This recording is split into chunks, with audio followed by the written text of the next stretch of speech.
할렐루야, 주님을 찬양합니다. 우리 주님의 은혜와 평강이 넘치기를 빕니다. 네, 어제 오신 분들 오늘 또 오셔서 감사드립니다. 우리 아이들 오늘 찬송도 하고 또 연주도 있었습니다. 뭔가 조금 어수선하죠. 있는 모습 그대로 보여드리고 싶습니다. 교회는 아주 편안하고 또 자유로운 곳이고 무엇보다 하나님의 말씀을 들을 수 있는 곳입니다. 어제 이어서 오늘 우리가 계속 말씀 보겠습니다. 자, 인생은 누구나 행복을 꿈꾸고 있지요. 공부를 열심히 해야 됩니다. 아유, 우리 청소년들 공부.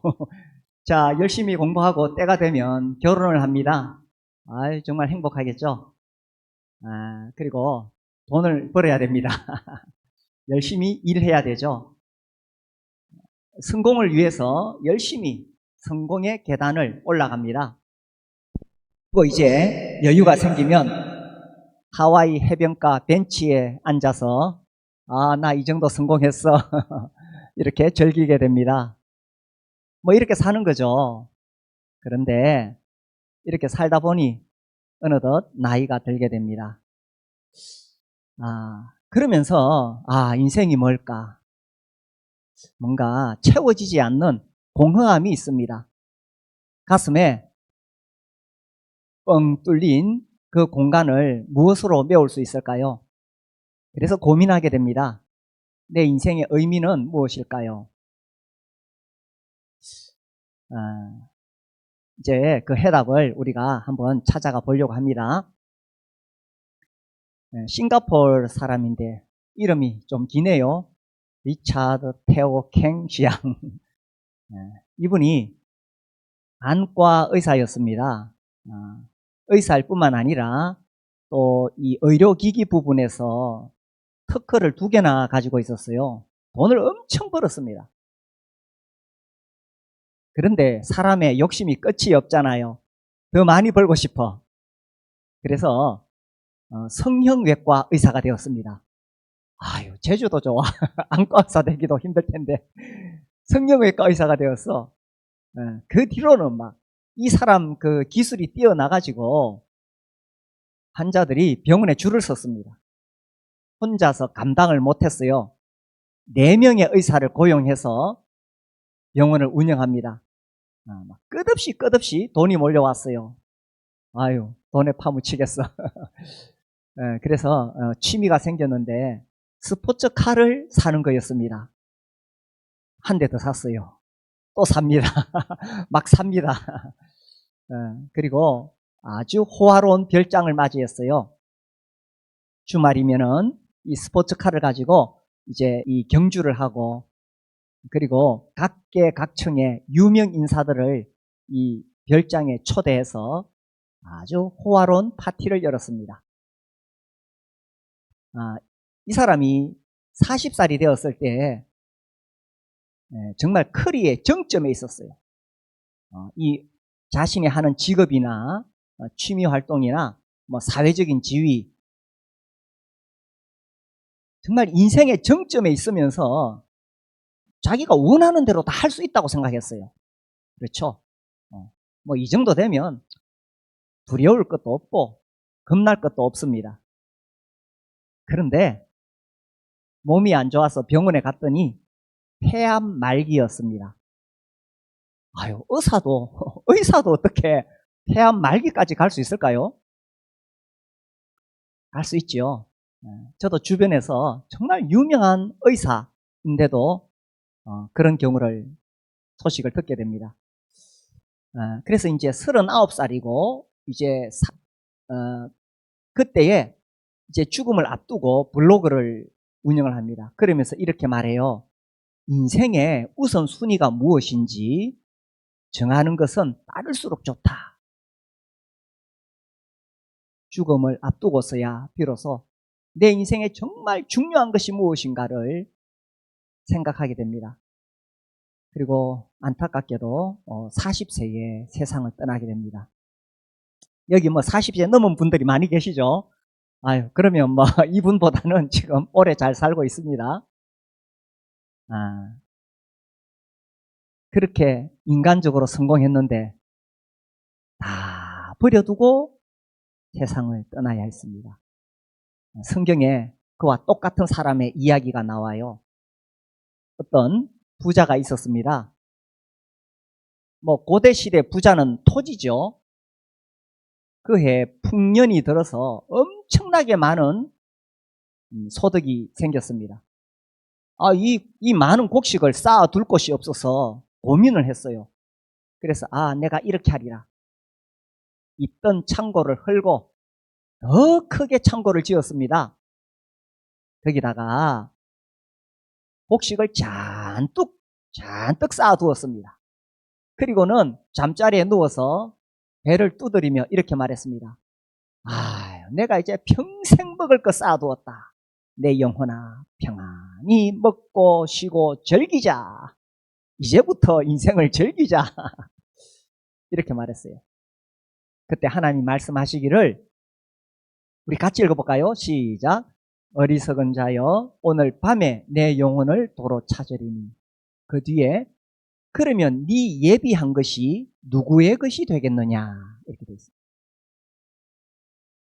이렇게 잔뜩 쌓아두고 이제부터 고급 옷 입고 좋은 차 타고 다니고 해외 유명한 관광지 다니면서 즐기려고 했는데, 하필 하나님 말씀하시기를 오늘 밤에 네 영혼을 도로 찾으리니. 내 영혼의 주인이 누구냐? 내가 아닙니다. 내 생명의 주인이 내가 아닙니다. 하나님이 불러가시면 가야 됩니다. 자, 이 말씀 보세요. 오늘 밤에 네 영혼을 빼앗아 가리니 라고 되어 있습니까? 빼앗아 간다는 것은 남의 것을 가져가는 것을 빼앗아 가는 거라 하잖아요. 뭐라고 되어 있어요? 도로 찾으리니라는 것은 본래 생명의 주인이 하나님이셨다는 사실입니다. 아니, 아까 조금 전에 그 이름 긴 의사 있잖아요.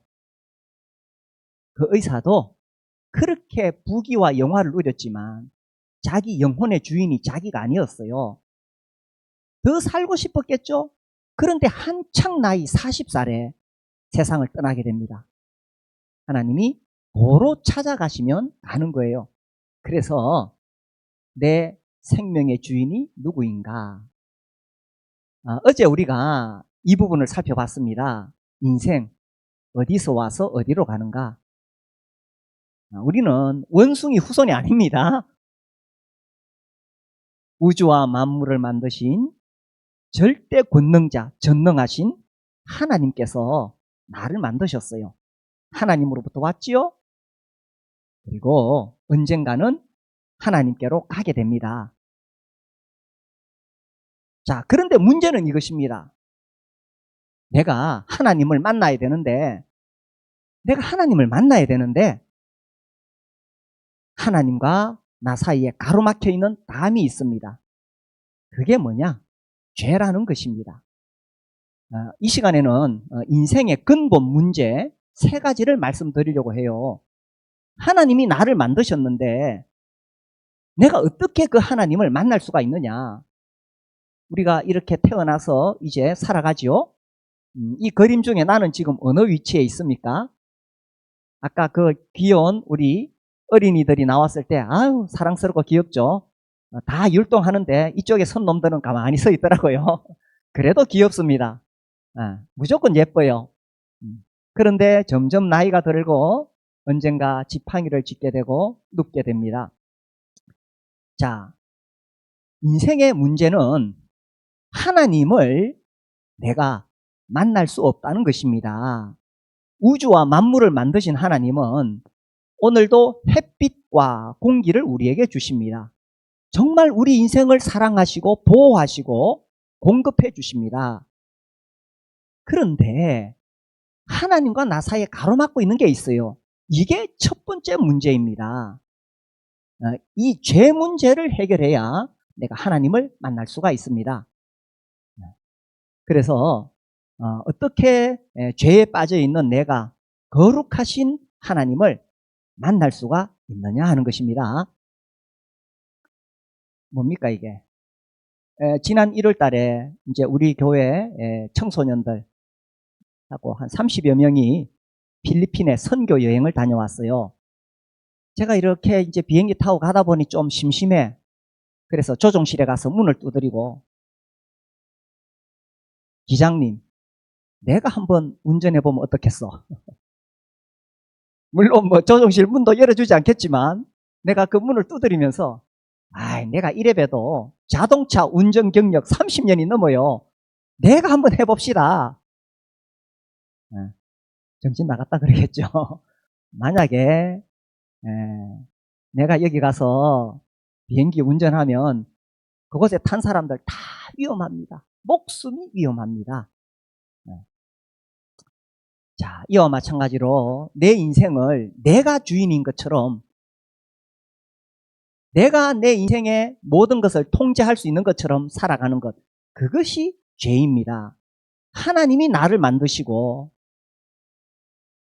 하나님께서 나에게 생명과 호흡을 주셨다면 내 인생의 주인은 누구입니까? 하나님이시죠. 그래서 그 하나님께 내 인생의 주도권을 드려야 돼요. 그런데 내가 마치 내 인생의 주인인 것처럼, 아까 그 부자처럼, 내가 내 인생을 다 통제할 수 있는 것처럼, 아까 그 싱가포르 의사처럼, 그것이 가장 큰 죄라는 사실입니다. 죄가 뭐냐? 이 하와가 선악과를 따먹을 때 뱀이 이렇게 유혹하죠. 네가 그것을 먹으면 네가 하나님이 되는 거야. 그래서 죄가 뭐냐? 우주 만물을 만드시고 오늘도 나에게 햇빛과 공기를 주시는 그 창조주 하나님을 거절하고, 내가 마치 내 인생의 주인인 것처럼 나 스스로 하나님 자리에 앉아서 살아가는 것, 이것이 가장 근본적인 죄라는 사실입니다. 제가 아는 친구가 캐나다에 이민을 갔어요. 이 친구가 한국에서도 교회를 다녔는데, 이제 캐나다에 가서 그 교회에 가니까 목사님이 뭐라 그러냐 하면, 이 사람 누군지 아세요? 잘생겼죠? 이 사람 보고, 잘생기잖아요. 그 친구 보고 뭐라 그러냐 하면, 그 목사님이 이렇게 말했대요. 교회 나왔는데, 너 유영철보다 나쁜 놈이야. 유영철 아세요? 조금 뭐 제 나이 때는 아실 거예요. 이 사람이 10개월 동안에 20명을 연쇄살인했습니다. 그러니까 한 달에 2명씩 죽인 거죠. 그 외에 뭐 폭행, 뭐 강도, 온갖 나쁜 죄를 다 저질렀어요. 아마 대한민국 역사상 가장 큰 연쇄살인범일 거예요. 아니 교회 나온 사람한테 이런 말을 하다니 얼마나 기분이 나쁘겠어요. 진짜 기분이 나쁘겠죠. 그런데 이제 그 친구가 교회를 계속 나오고 하나님 말씀을 들으면서 깨달은 것이 있어요. 내가 유영철처럼 실제로 사람을 죽이고 폭행을 하지는 않았지만 내 속에 있는 마음은 유영철보다 나을 게 하나도 없다. 정말 내가 악한 죄인이구나. 이 사실을 깨닫고 예수님을 믿게 됩니다. 자, 이 죄에 대한 것이 개념이 다릅니다. 우리 사람들은 행동으로 뭔가 죄를 저질러야 죄인이 되잖아요. 근데 하나님은 우리의 중심을 보십니다.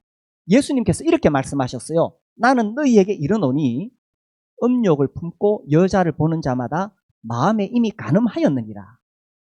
이 지금 무슨 말씀을 하시려고 하냐 하면, 행동으로 죄를 짓지 않더라도 마음으로 그런 악한 생각을 품으면 하나님 그것이 죄라고 말씀하십니다. 오늘날 대한민국은 이 간통죄가 폐지되었지요. 그러나 이것은 분명히 죄죠. 자기 배우자에 대한 배신입니다. 무엇보다 하나님의 말씀 10계명을 위배하는 것입니다. 그래서 죄죠. 오늘날 지금 대한민국이 죄에 대해서 점점 더 무감각해지는 시대에 살아가고 있으니까 더 나라가 타락하고 있어요. 자, 어쨌든 주님은 이 말씀을 통해서 행동으로 하지 않더라도 마음으로 그렇게 하면 죄라는 겁니다. 네. 마음에 그런 생각을 품으면 죄다. 자, 그 형제를 우리 같이 읽어봅시다. 시작. 그 형제를 미워하는 자마다 살인하는 자니 살인하는 자마다 영생이 그 속에 거하지 아니하는 것을 너희가 아는. 자, 이것도 무슨 말씀인지 아시겠죠? 우리가 생각하는 살인은 실제로 행동으로 해야 됩니다. 그런데 하나님의 법은 다릅니다. 마음속에 미워하는 마음이 있으면 그것이 살인입니다. 우리가 왜 영화를 보면, 서부 영화 보면 막 속에서 막 분노가 칙 올라가지고 총 들고 가가지고 빵 쏘잖아요. 근데 마음속에 분노가 막 솟는다고 해서 보안관이 잡아가지는 않습니다. 실제로 총을 쏘았을 때 잡아가죠. 그러나 거룩하신 하나님은 사람의 중심을 보시는 거예요. 그렇게 살인하는 자마다 영생이 그 속에 있지 않다. 그래서 인간의 마음속에는 정말 온갖 죄악이 다 있습니다. 이것이 인간의 마음이에요. 자, 보시고 나에게도 해당되는 게 있는지 한번 보세요. 나한테도 해당되는 게, 속에서 곧 사람의 마음에서 나오는 것은 악한 생각, 음란, 도둑질, 살인, 간음, 탐욕, 악독, 속임, 음탕, 질투, 비방, 교만, 우매함, 이 모든 악한 것이 우리 속에 있다는 것입니다. 우리 속에 있다가 이것이 올라와서 그 사람을 더럽게 한다는 거예요. 나한테 해당되는 거 있습니까? 아무도 없으신가 봐. 조용하네. 자, 반대로 묻겠습니다. 나한테 해당 안 되는 거 있습니까? 가만히 보면 나한테 해당 안 되는 거 하나도 없습니다. 그 중에서 특히 더 심한 게 있죠. 이것이 사람의 마음이라는 겁니다. 그래서 하나님께서 이렇게 말씀하셨어요. 우주와 만물을 만드시고 나를 만드신 하나님께서 이렇게 선언하셨습니다. 인간의 마음이 어떠냐? 같이 읽어봅시다. 시작. 만물보다 거짓되고 심히 부패한 것은 마음이라. 이게 인간의 마음이라는 거예요. 누가 능히 이를 알리오마는 나 여호와는 심장을 살피고 사람의 마음 중심을 보시기 때문에 내 마음속에 있는 것을 다 아신다는 거예요. 만물보다 거짓되고 심히 썩었다. 더러운 거 뭐 본 거 뭐가 있습니까? 더러운 거. 우리 교회가 2000년 5월 달에 신당동 1723-4번지에서 시작했어요. 거기가 막창 골목입니다. 막창 밤새도록 막창 먹고 술 마신 사람들.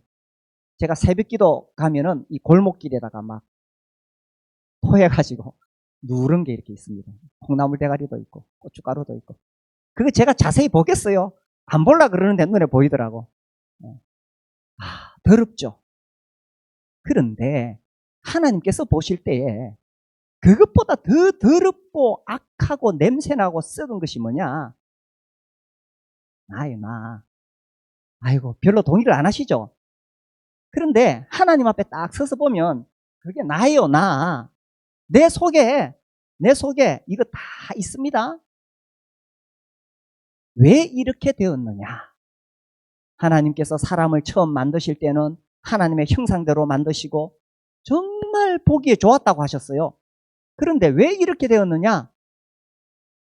왜냐하면 선악과를 따먹고 하나님의 권위를 거절하고 내가 하나님 자리에 앉았기 때문에 그런 거예요. 내가 내 인생의 주인이다.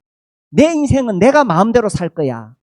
이렇게 하니까 그 결과로 인간의 마음이 이렇게 되었다는 것입니다. 아이고 인터넷에 보니까 이 그림이 있길래 제가 얼른 베껴왔어요.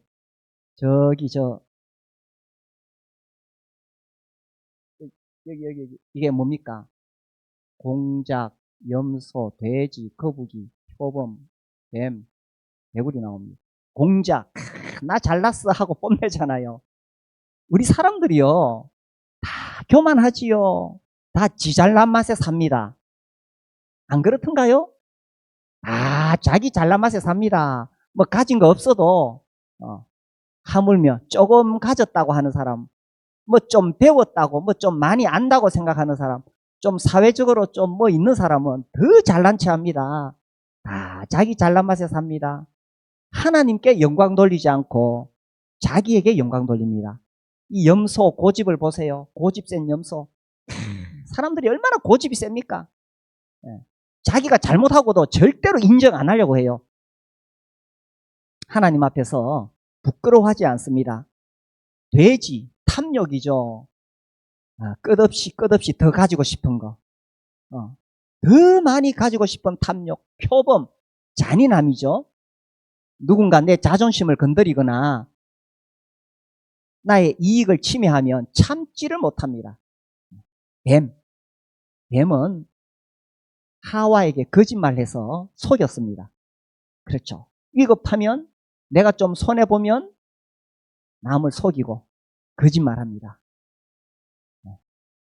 개구리, 개굴. 남을 비난하고 흉보고 원망하고 불평하고 이런 것들이 내 마음에 있다는 사실입니다. 왜 이렇게 되었느냐? 하나님을 거절하고 내가 하나님 자리에 앉아 있기 때문이지요. 이 죄의 본질이 내가 스스로 주인이 된 것이고 내가 하나님 자리에 앉아 있는 겁니다. 이로 인해서 내 마음속에 이런 악하고 더러운 것들이 가득하게 되었다는 거죠. 그래서 우리가 나를 만드신 창조주 하나님, 그 하나님은 정말 나를 사랑하시고 햇빛과 비를 주시고 나에게 생명과 호흡을 주시고 정말 내가 행복한 인생을 살기를 원하시는데 왜 내가 하나님께 갈 수 없느냐? 첫 번째가 죄라는 것입니다. 이게 인생의 가장 근본 문제입니다. 그리고 근본 문제 두 번째는 그 죄에 대한 대가가 있다는 거죠. 죽음입니다. 아무도 피할 수가 없지요. 네. 자, 저 그림 중에 지금 나는 어느 위치에 있습니까? 아직 젊은 분들은 인생에 대한 꿈이 있지요. 그러나 다 이렇게 갑니다. 어르신들이 부르는 노래가 있잖아요. 너희는 늙어봤냐? 나는 젊어봤다. 다 이 길로 갑니다. 그렇죠. 저 젊을 때의 아름다움 얼마나 참 자랑스럽습니까? 목욕탕 안 가죠. 목욕탕 가면 뭐 제 아내가 그러더라고요. 그 나이 든 분들이 그렇게 부러워하더래요. 뭘 그렇게 부러워해? 자기가 이제 지금 그 나이가 되니까 이 젊은 우리 교회 젊은 자매들 보면 참 사랑스럽대요. 다 이렇게 갑니다. 한 20년 전에 그 러시아에 갈 기회가 있었어요. 우리 형제님이 뭐 같이 좀 가자 그래서 상테페테르부르크에 갔었어요. 성 베드로 도시입니다. 거기 이제 겨울 궁전에 갔습니다. 거기 뭐 정말 온갖 것이 다 있어요. 예술품들이.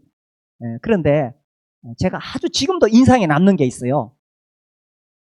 어느 왕비님의 드레스를 쫙 진열해 놨어요. 제일 처음에 이건 뭐겠어요? 시집 올 때 입었던 거. 20대 최고 젊음. 그 다음에 30대 입었던 드레스. 40대 입던 드레스. 뭐가 달라요? 60대 입은 드레스는 이렇게 화면이 모질해가지고 이 유럽의 영화 보시면 그렇죠, 그죠? 아가씨 때는 정말 허리가 가는데 그 엄마들 보면 다르잖아요, 그죠? 엄마들 보면 아주 여유롭죠. 아유, 다 이렇게 갑니다. 여기 지금 우리 젊은 아가씨들 다 이렇게 가고 있습니다. 존슨, 뭐 이분 대단한 재벌이죠. 2013년에 브레인 트리라는 자신의 온라인 결제 플랫폼 회사를 이베이에 넘겨서 1조 1천억 원을 받습니다. 1조, 조 그러니까 감이 안 오네. 그리고 이제 그걸 뭐 재원 삼아가지고 회춘에 힘을 쏟고 있습니다. 그래서 2021년부터는 매년 27억 원을 27억 원을 건강을 위해 쓰는 거예요. 자기 나이가 18살 수준이 되도록 유지하기 위해서. 18살. 한창 좋죠. 그런데 18살 수준 유지하려고 이렇게 썼고, 그리고 운동하고 좋은 거 다 먹고 자기 관리하는 의사가 30명이라. 그리고는 이제 어느 날 이렇게 인터넷에 올렸어요. 내 봐라, 점점 젊어지고 있지. 그러니까 이제 그 밑에 댓글에 별로 차이 없는데요. 아무튼 늙어보지 않으려고 매년 그렇게 큰 돈을 쏟아붓습니다. 그러나 갑니다. 뭐 어떻게 해가지고 뭐 100년 살 수 있어요? 150년 산다 그랬어요? 시진핑이. 뭐 그렇게 살 수 있을지 몰라요. 그러나 인생은 갑니다. 혹시 갑자기 한쪽 팔이나 다리가 저린 분 계십니까? 지금 최근에 저는 다음을 보는데 다음 뉴스에 자꾸 이게 올라와요. 뇌졸중이 전조 증상이 있다. 한쪽 다리나 팔이 이렇게 저리고 마비가 된다. 그리고 갑자기 이렇게 생각이 끊어진다. 말이 어눌해진다. 이렇게 흐릿하게 보이고 흔들린다. 심한 두통이 온다. 걷다 보니 어지럽다. 예. 자, 한국인 주요 사망 원인. 뭐, 이런 거 계속 통계 나오죠. 그죠? 통계 나옵니다. 갑자기 통증이 온다. 근데 문제는 나이 든 사람만이 아니라 젊은 사람도 하루아침에 갈 수 있다는 사실입니다. 그래서 SBS에서 뇌졸중, 심장병, 젊은 환자 늘었다. 이런 기사가 나옵니다. 뭐 나이 많은 사람만 먼저 가는 게 아니에요. 이거는 명언이잖아요. 오는 데는 순서가 있어도 가는 데는 순서가 없다. 실제로 우리 주변에서 수없이 보게 됩니다. 뭐 이렇게 우리 청년들은 잘 모르죠. 1995년 대구 지하철 가스 폭발. 여기 이제 그 상인동에 제가 이때 지금 마이스터고로 바뀌었죠. 그 학교에서 근무하고 있을 때예요. 등굣길. 저도 출근하던 길입니다. 아주 이때 저도 아슬아슬했는데 제가 살았으니까 여기 서 있죠. 딱 출근길, 등굣길입니다. 101명 특별히 학생들이 안타까운 죽음을 했습니다. 이때 이 철근 있잖아요. 이게 큰 이 지하철 공사할 때 큰 철 그거 있잖아요. 이게 막 공중으로 치솟아 올랐어요. 대구 지하철에 또 방화 사건이 있었지요. 120명. 이 50대 남자가 왜 그 신문지에다 불을 붙여? 그러니까 너무 엉뚱한 일이잖아요. 있을 수가 없는 일이잖아요. 사고는 예상치 않은 곳, 있을 수 없는 일이 일어나는 겁니다. 광주에서요. 운전하고 가는데 버스를 덮치는 거예요. 저기 건설 이렇게 뭘 건축하고 있는데 이게 그냥 쓰러졌어요. 아니 저기 운전하고 가는 사람 이런 거 예상했겠어요? 이건 우리 대한민국을 아프게 한 사건이죠. 벌써 10년이 됐네요. 이 세월호 사건은 특별히 고등학생들이 안타까운 죽음을 맞이했어요. 그래서 그 나이 아이들을 둔 부모들이 다 이렇게 트라우마를 겪게 됩니다. 고속도로 휴게소에서 이런 사진들 잔뜩 진열해 놨죠. 내가 운전 잘한다고 되는 거 아니에요. 상대방이 졸음운전하면 속수무책입니다. 어제 대구 교통사고 이렇게 제가 어디서 사진을 가져왔어요. 사망 9명. 생각해 보세요.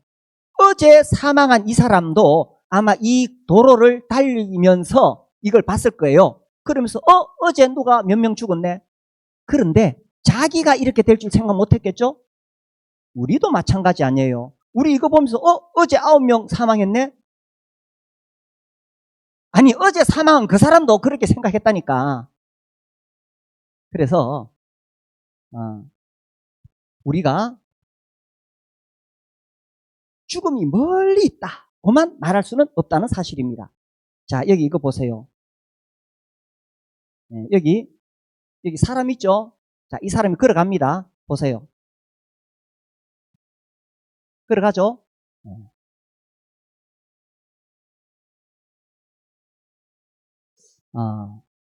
그래서 오는 데는 순서가 있지만 가는 데는 순서가 없습니다.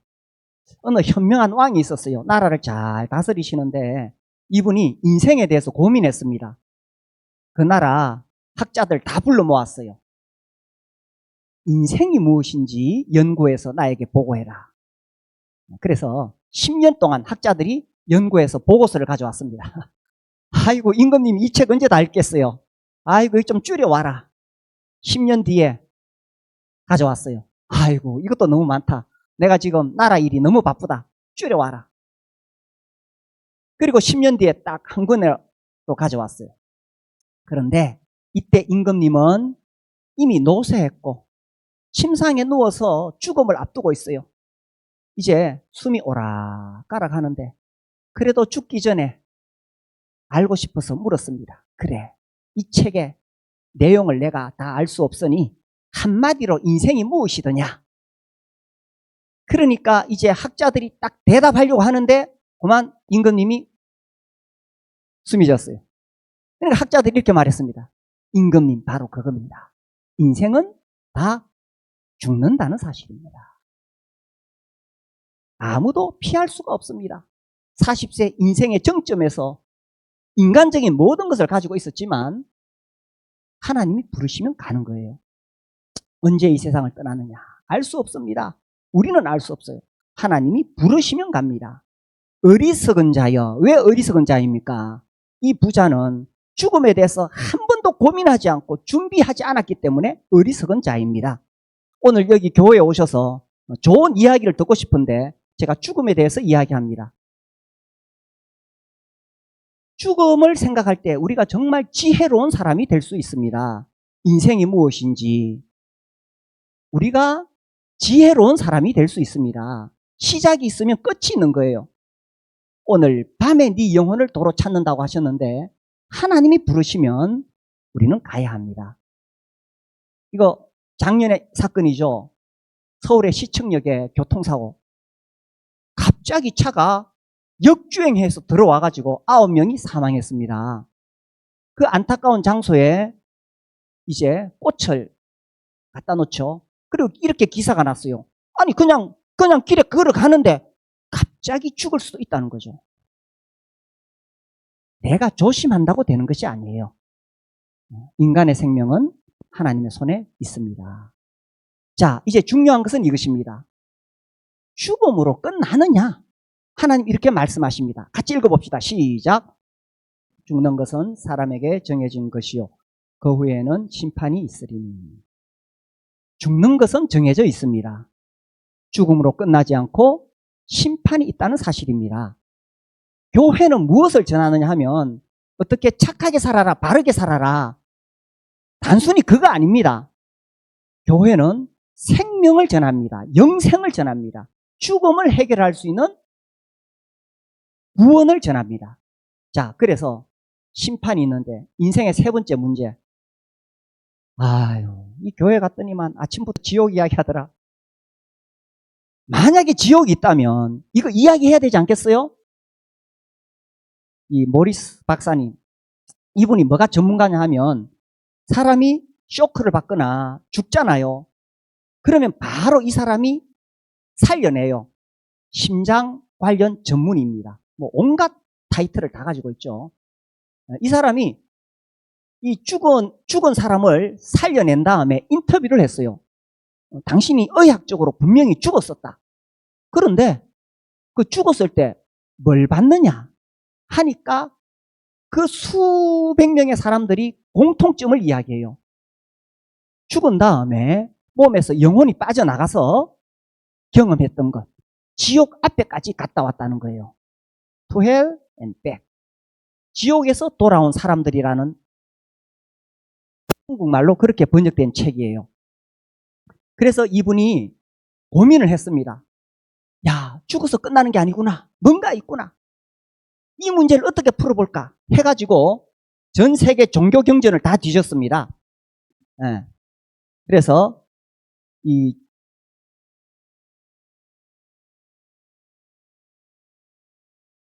커서가 안 먹네요. 그래서 제가 읽어보려고 써놨는데 불교 경전, 힌두교 경전, 자이 무슨 경전, 온갖 전 세계의 모든 일본의 무슨 경전, 온 세계의 종교 경전을 다 찾아봤어요.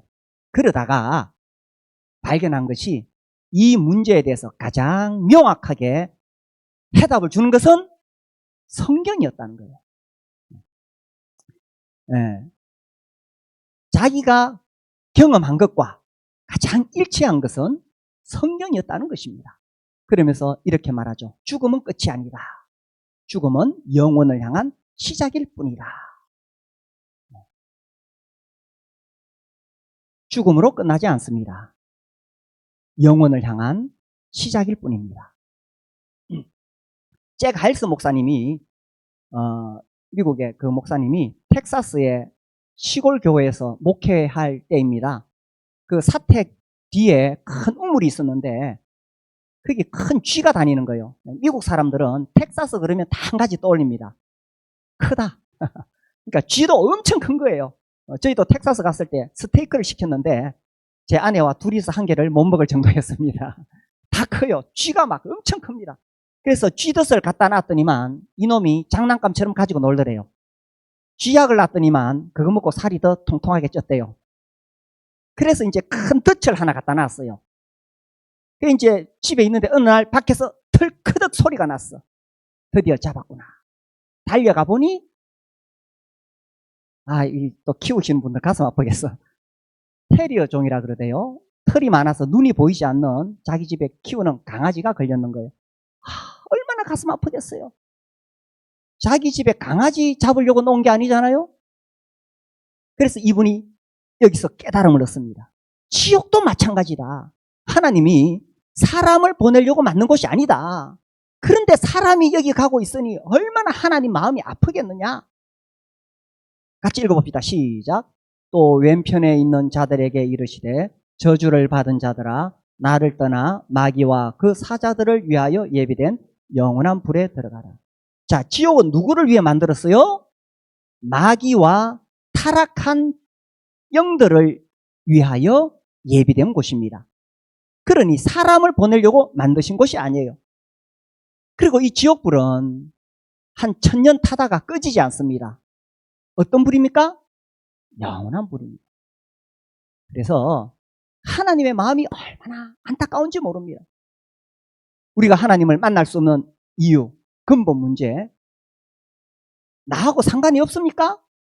아무도 피할 수 없습니다. 죄와 죽음과 지옥의 문제, 우리 다 이 길로 가고 있습니다. 해결책이 있는가? 자, 이것을 알려드리는 것이 교회입니다. 복음이 있습니다. 복음이란 뜻은 기쁜 소식. 우리가 죄를 용서받아 지옥 가지 않고 천국 갈 수 있는 기쁜 소식이 있습니다. 생명책에 기록될 수 있는 비결이 있습니다. 우리 같이 읽어볼까요? 시작. 하나님이 세상을 이처럼 사랑하사 독생자를 주셨으니 이는 그를 믿는 자마다 멸망하지 않고 영생을 얻게 하려 하십니다. 생명책에 이름이 기록되면 우리는 영생을 얻은 것이요. 누구든지 생명책에 기록되지 않는 자는 불못에 던져지더라. 이렇게 경고하고 있습니다. 자, 어떻게 우리가 하나님께 갈 수 있느냐? 우리 인간은 죄인이기 때문에 하나님과 나 사이를 죄가 가로막고 있기 때문에 도저히 갈 수가 없습니다. 그런데 놀라운 일이 일어났어요. 내가 하나님께로 올라가지 못하니까 하나님이 직접 이 땅에 내려오셨어요. 하나님이 직접 이 땅에 자기 아들을 보내주셨습니다. 하나님이 세상을 이처럼 사랑하사 독생자를 주셨으니 우리를 너무나 사랑하셔서 우리가 멸망하지 않고 영생을 얻도록 예수 그리스도 하나님의 아들을 보내주신 것입니다. 그래서 지금부터 2000년 전에 하나님의 아들이 인간의 모습 아기로 태어났어요. 그리고 사람들에게 하나님 말씀을 가르치셨어요.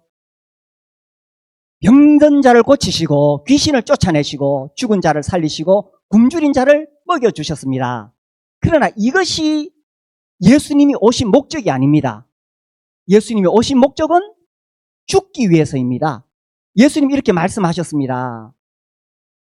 나는 다시 살아날 것이다. 이 사람이 할 수 있는 말이 아니에요. 이거는 미치광이가 하는 말이거나 사기꾼이 할 수 있는 말입니다. 그러나 우리 예수님의 생애를 보면 그분은 정신이 온전했고 그분은 매우 신실한 분이셨습니다. 예수님 말씀하시기를 자기가 하나님이라고 하셨어요. 근데 이 당시 종교 지도자들이 이것을 받아들일 수가 없어서 신성 모독죄로 몰아서 십자가에 못 박아 죽였습니다. 그런데 사실은 예수님의 이 세상에 오신 목적이 뭐냐? 그분은 처음부터 십자가에 못 박혀 죽으실 것을 아셨어요. 왜냐하면 하나님과 나 사이에 죄가 가로막고 있는데 그 죄값을 예수님이 대신 갚아주기 위해서 오셨기 때문입니다. 내 죄가 너무나 크기 때문에 죽음으로만 피 흘려 예수님이 피 흘려 죽으심으로만 우리의 죄를 갚아주실 수 있기 때문에 처음부터 죽기 위해서 오셨어요. 자, 우리 같이 읽어봅시다. 시작. 친히 나무에 달려 그 몸으로 우리 죄를 담당하셨어요. 친히 하나님의 아들이신 그분이 어디에 달리셨어요? 나무가 뭡니까? 십자가. 그 몸으로 누구의 죄를? 우리 죄를. 이 우리 안에 나는 들어가요, 안 들어가요? 나는 내 죄를 우리 주님이 친히 십자가에 달려서 그 몸으로 내 죄를 담당하셨는 거예요. 담당하셨다는 것은 그분이 대신 다 갚아주셨다는 뜻입니다. 다 갚아주셨어요. 그리고 마지막 숨을 거두시기 직전에 이렇게 선언하셨습니다. 뭐라고요? 다 이뤘다. 예수께서 신포도주를 받으신 후 이르시되 다 이뤘다 하시고 머리를 숙이시고 영혼이 돌아가시니라. 이렇게 기록되었습니다. 다 이뤘다는 것은 다 갚았다. 다 씻었다. 너의 모든 죄, 하나님과 네 사이를 가로막고 있는 모든 죄를 다 씻었다. 우리 주님이 나의 죄를 다 담당해 주셨습니다. 다 이뤘다고 선언하셨습니다. 그리고 그분은 하나님의 아들이시기 때문에 사흘 후에 다시 살아나셨습니다. 여자들이 무덤에 예수님 시체에다가 향유를 바르려고 왔는데 천사들이 말했습니다. 너희들이 죽은 예수를 찾느냐? 그가 여기 계시지 않고 살아나셨느니라. 그분이 살아나심으로 그래서 제자들이 이 소식을 전했고 지금 교회가 세워진 것입니다. 예수는 우리가 범죄한 것 때문에 내줌이 되고 십자가에 내줌이 되고 또한 우리를 의롭다 하시기 위하여 살아나셨느니라. 이제 구원받기 위해서 내가 할 일이 있습니다. 회개란 돌이키는 것입니다. 하나님께서 나를 만드신 것을 믿고 지금까지는 내가 주인 되어 살아왔지만 하나님이 나를 만드신 것을 믿고 내 죄를 다 갚아주신 예수님을 나의 주인으로 모시는 것입니다. 하나님과 나 사이에 죄로 인해서 건너갈 수 없는 강이 있었습니다. 그런데 이제 예수님이 길이 되어 주신 거예요. 그래서 누구든지 예수님을 믿으면 구원을 받고 하나님 만날 수 있고 영생을 얻고 생명책에 기록되고 천국에 갈 수 있습니다. 어제와 오늘 이제 두 번 들으셨는데 예수 그리스도를 구세주로 내 인생의 주인으로 모셔드릴 수 있게 되기를 바랍니다. 오후 1시 20분인데 10분에 오세요.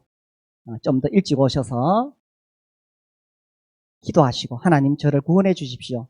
제가 하나님 만날 수 있게 해 주십시오. 이렇게 기도하시면 오늘 오후에 들으시면 더 명확하게 하나님 말씀을 알 수가 있습니다. 그렇게 되면 구원받고 하나님의 자녀가 될 수 있습니다. 우리 기도하겠습니다.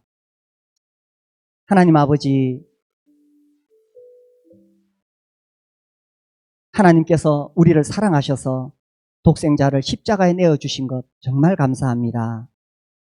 하나님의 아들 우리 주 예수께서 내 죄 때문에 십자가에 모진 고통을 다 당하시고 피 흘리셔서 나의 모든 죄를 다 갚아주신 것을 감사드립니다. 성령님께서 이 놀라운 비밀을 하나님의 사랑을 깨닫게 하셔서 이 시간 여기 모인 모든 분들이 구원받고 하나님의 자녀가 되게 해주시기를 기도합니다. 예수님 이름으로 기도합니다. 아멘. 자,